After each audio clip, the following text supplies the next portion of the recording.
The terrible ending of Henry Hill they didn't show you in Goodfellas. I have to wait around like everyone else. Can't even get decent food. Right after I got here, I ordered some spaghetti with marinara sauce and I got egg noodles and ketchup. I'm an average nobody. Get to live the rest of my life like a schnook.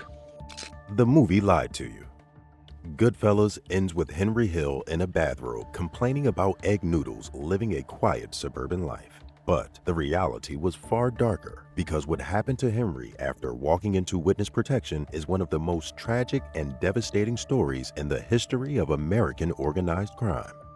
To understand how it all collapsed, you have to start at the very beginning. Henry Hill was only 11 years old when he started working for the Lucchese crime family. It was one of the first places he felt like he belonged. He struggled in school and he could barely read, but he didn't need to. He could read people. To me, being a gangster was better than being president of the United States.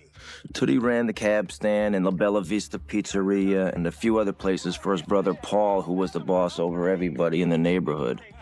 He understood power, danger, and loyalty at a level most adults could never reach. And over the next 20 years, he learned everything: who to trust, who to fear, and how the system really worked. That knowledge made him valuable, and that's exactly what made him so dangerous when he finally decided to talk to the FBI. Goodfellas got this much right. What it got wrong was everything that came after. Henry's decision to flip sides didn't come from guilt. For nearly 2 decades, Henry lived deep inside that world. Working under Paul Vario, he ran gambling operations, organized hijackings at JFK Airport, and moved easily among powerful men. Then came the Lufthansa heist, one of the biggest cash robberies in American history.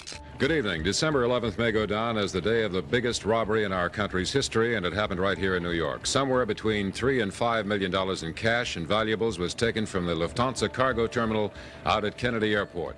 Millions of dollars disappeared overnight, and Henry was right in the middle of it. For a while, Henry had everything: money, protection, and the right connections. But then it started to crack. Jimmy Burke began eliminating anyone connected to the Lufthansa heist, afraid someone would talk. One by one, people Henry knew started disappearing. The same family that had once protected him was now closing in on him.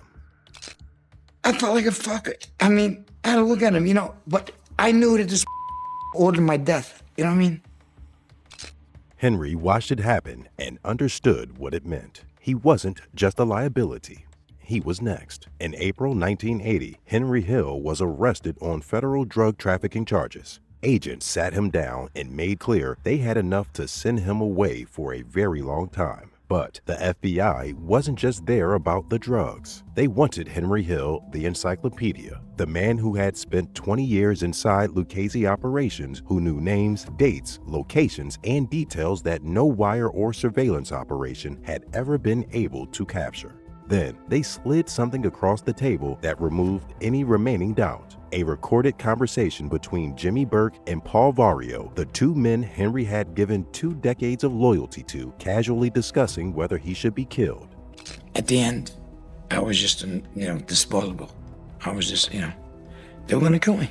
He finally understood that the life he had built was already over. The FBI offered him witness protection, full immunity, and a clean exit. And so he flipped, not out of guilt, not out of principle, but because every single person he would have stayed loyal to had already decided he was expendable. His testimony ultimately produced 50 federal convictions and brought down some of the most protected figures in the Lucchese family. And the moment he signed that deal, the clock started on everything that came next. Or kill my wife, or kill my kids, or, anything to get to me. They would all love to make their bones killing Henry Hill.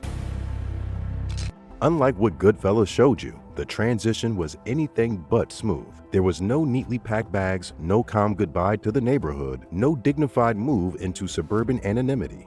The reality was Marshall showing up unannounced in the middle of the night with zero warning. His children, Greg and Gina, were 13 and 11 when agents handed them heavy-duty garbage bags, the kind used for yard waste, and told them to pack their lives into them. Whatever fit, they kept. Whatever didn't, they left on the floor and never saw again. That same night, the Hill family ceased to exist in New York. And that wasn't even the worst of it, because Henry Hill didn't just struggle to adapt to his new life, he actively, repeatedly, and almost deliberately destroyed it. Scorsese wanted you to believe that witness protection suburbia, a quiet, boring life somewhere in the middle of America, was the punishment. The mob loses, the rat wins, story over. But the story wasn't over.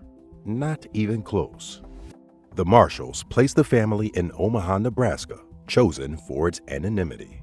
However, Henry's first move was taking them to Godfather's Pizza, where he got drunk and loud, drawing attention in a place where they were supposed to stay invisible. But that was just the beginning. Henry started walking to public payphones to call his mob contacts back in New York, not once out of desperation, but repeatedly as habit. The man that the government was spending significant resources to hide was voluntarily reaching back toward the people hunting him, dragging his wife and children into the crosshairs with every single call. When intelligence surfaced that Burke had located Henry somewhere in the Midwest and the bounty had climbed to $2 million, the Marshalls moved the family overnight to Kentucky. New state, new names, same Henry. In Kentucky, he went straight back to scams and gambling. He built connections at the racetrack, had a racehorse shipped under his fake name, and even married another woman without telling her about his real identity or his family already in the program. 4 relocations total, 4 cities, 4 new identities. And every single time, Henry Hill lasted days before becoming exactly who he had always been. The federal government held on for 7 years. Through the blown covers, the racetrack scams, the unauthorized mob contacts, and the bigamy.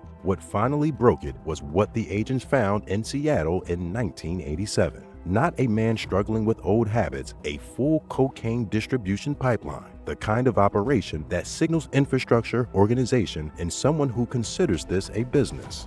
DEA agents caught him attempting to sell a full pound of cocaine to federal undercovers. That was Henry Hill running a criminal enterprise while enrolled in a federal protection program funded by American taxpayers. He was formally expelled. To make matters worse, his wife Karen filed for divorce. She and the children kept their government aliases and vanished without him, building separate lives under names that weren't their own. Henry Hill stepped out into the open for the first time since 1980, unprotected and alone. But no one came for him. By the late 1990s, he was living under his real name, giving interviews, calling into radio shows, half drunk, and turning his past into a spectacle, selling memorabilia, chasing attention, and burning through one failed idea after another. And when did you kill your second guy?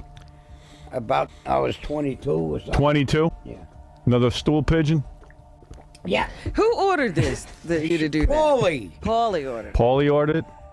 The most famous informant in American organized crime was completely visible because the men who had once wanted him dead, like Paul Vario and Jimmy Burke, were gone, dead or in prison. The world they had built had collapsed, and no one left saw any reason to come after him. So they ignored him. But instead of a fresh start, Henry kept drifting through addiction, failed attempts to rebuild, even a brief try at getting clean that didn't last. In 2006, during a photo shoot alongside the actor who had spent months studying FBI recordings of his voice to portray him on screen, that actor looked at the real Henry Hill and told him directly that he needed help. 2 days later, Henry entered alcohol rehabilitation. The man who had played him on screen had to be the one to tell him to save himself. However, that didn't last either.